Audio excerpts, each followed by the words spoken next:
కృష్ణార్పణమస్తు. భగవద్గీత 2వ అధ్యాయం 42వ శ్లోకం.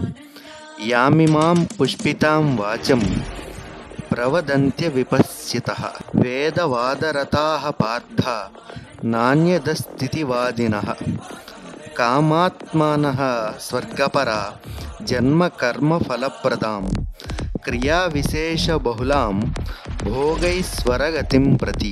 శ్రీకృష్ణుడు అర్జునునితో ఇలా అంటున్నారు: పరిమితమైన అవగాహన కలవారు స్వర్గలోక ప్రాప్తి కోసం డాంబికమైన కర్మకాండలను ప్రతిపాదించే వేదాల్లో చెప్పబడిన సమ్మోహపరిచే మాటలకు ఆకర్షితులవుతారు.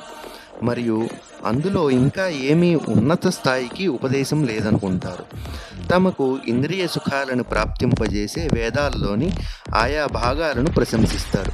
మరియు ఉన్నత జన్మ, ఐశ్వర్యం, ఇంద్రియ భోగాలు మరియు స్వర్గలోక ప్రాప్తి కోసం ఆడంబరమైన కర్మకాండలను చేస్తుంటారు.